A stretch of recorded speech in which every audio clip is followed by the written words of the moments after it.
Welcome to the Wiss Mama Bear Podcast, episode 29. I'm your host, Sarah Yacoub. Today's topic, the Queen's Gambit. Happy Christmas Eve. Have I finished wrapping presents? No. Have I started wrapping presents? No. But I did finish my Christmas shopping, so hashtag winning, I'll take it. 4 kids, 3 bonus kids, presents are covered. I'm feeling good. Just don't ask me about Christmas dinner. Between the pickiness that is children eating food and the quirks of blended families, big joyous holiday meals where people actually eat the food they prepare seems like a nice idea that we see in the movies on TV sometimes. The struggle is definitely real. As a kid, it felt like the month of December moved in slow motion. Days felt like weeks and weeks felt like years. Christmas took forever. Cue in adulthood. The month of December feels like it's in fast forward. So, for everyone out there who manages to get things done during the holidays, props. Not all heroes wear capes. As we dive into today's podcast, I'm tired. I'm tired of politics. I'm tired of leading a horse to water that has absolutely no desire or inclination to drink. I'm tired of all the hypocrisy. I'm tired of election time words that mean absolutely nothing but do seem to make people feel good about voting for their crook of a politician. As I sit down for today's session, there is no shortage of events to talk about. Legislative Republicans in Wisconsin are once again not operating in good faith and lying about it so that their base, their voters, blame and dislike Governor Evers and Democrats. Meanwhile, working families and small businesses are struggling to get by in the face of Republican inaction and let them eat cake apathy. Outgoing President Donald Trump has pardoned corrupt politicians and those who murdered innocent civilians, including children, making the target on the backs of our troops that much bigger. Residents in Wisconsin are getting notices that their water may not be safe for consumption. Republican politicians who misled people to believe that COVID is not real or no big deal, refused to wear a mask, hosted super spreader events during election season, undermined medical professionals, made the work of frontline workers way harder than it ever needed to be, and enabled the spread of COVID-19 as over 323,000 Americans died.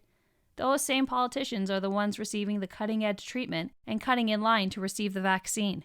That line includes teachers, nurses, care workers, doctors, law enforcement, first responders, folks that have been fighting this fight since the inception of this pandemic. Folks who should be first in line to be able to get vaccinated. Oh, and by the way, that cutting-edge treatment is the result of research from fetal stem cells obtained through abortion. Cue in the list of, quote, pro-life Republican politicians lining up for their fetal stem cell medicine. We could talk about the fact that Republican legislators in Wisconsin still have not gone to work and continue their 9-month taxpayer-paid vacation. Or that the voter and election fraud of Shannon Zimmerman continues.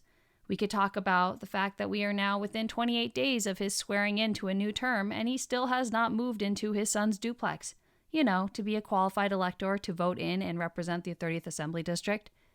We could talk about how the same people who claim to care about mental health still refuse to accept the federal relief that would actually give Wisconsinites access to mental health care.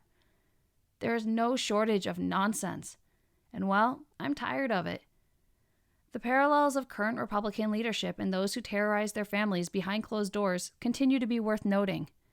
Abusers do whatever it is they do. Their target, the survivor of abuse, then has the seemingly insurmountable task of trying to explain it, trying to make other people understand. Why bother? Because the enablers of domestic terrorists are not benign and cause very real harm. It is through the supporting cast of a given community that those who terrorize their family are able to keep doing so with impunity. Survivors go through the headache of trying to show people what is going on because more often than not, the safety of not only themselves but their children depends upon it. In the case of Republican politicians in Wisconsin, there is no shortage of illegal, unethical behavior and bad public policy for us to unpack. But just like any given abuser doesn't walk around admitting that they in fact terrorize their family when they think no one is looking, politicians like Robin Vos and Shannon Zimmerman are never going to validate that yes, they are in fact self-serving gluttonous fat cats. So yeah, I'm tired. In honor of tomorrow being Christmas, today we're talking about the Queen's Gambit. For those of you who have not seen it, I will attempt to dive in without any major spoiler alerts, but to be safe, probably better to circle back after watching it. It's a 7-part Netflix series and brilliant. The Queen's Gambit is the story of an orphan, Elizabeth, who becomes a chess prodigy. On the surface, it's a story about a badass, strong female lead, but that is just the tip of the iceberg.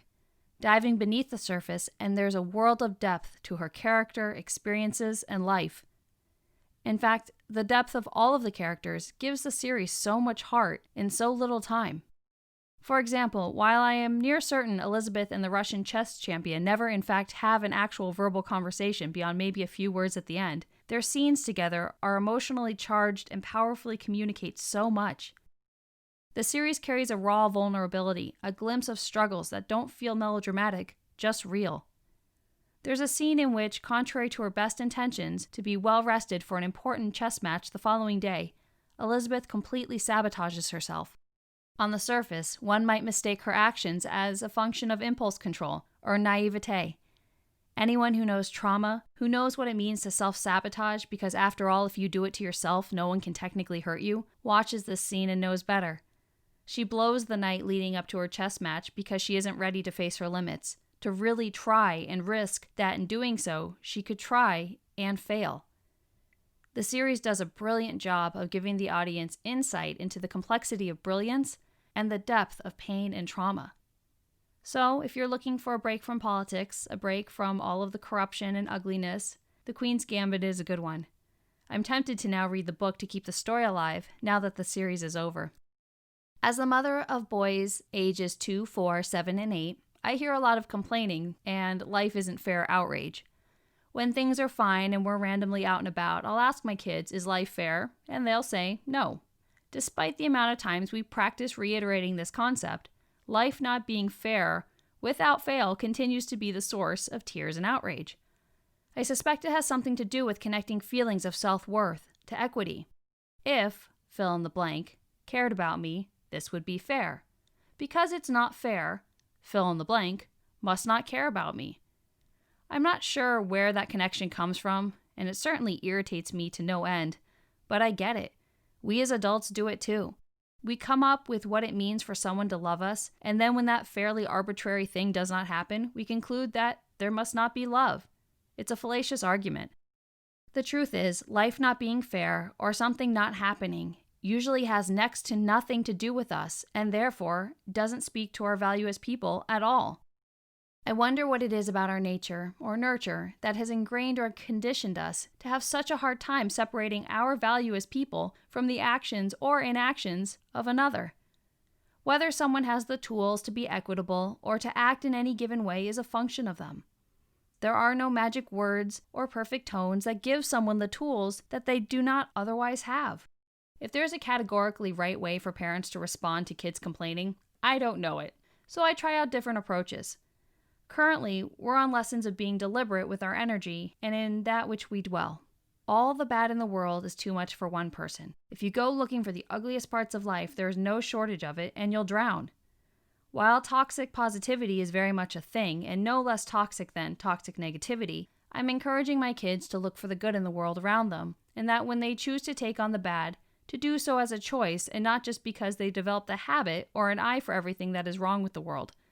As an attorney thoroughly experienced in barriers to wellness and trauma, I feel a responsibility to speak to these issues and not just pretend like that which is hurting the community and our kids doesn't exist. Between the problems of our local justice system and politics in Wisconsin, it feels like there is no shortage of ugliness in which to drown if one, or rather I, am not careful. I anchor my sanity, my peace, my strength, and my faith, friends, and family. I balance the ugly with special moments like holidays where I can soak up the world through the eyes of our kids on Christmas morning. Episode 30 and Christmas tomorrow. See you there.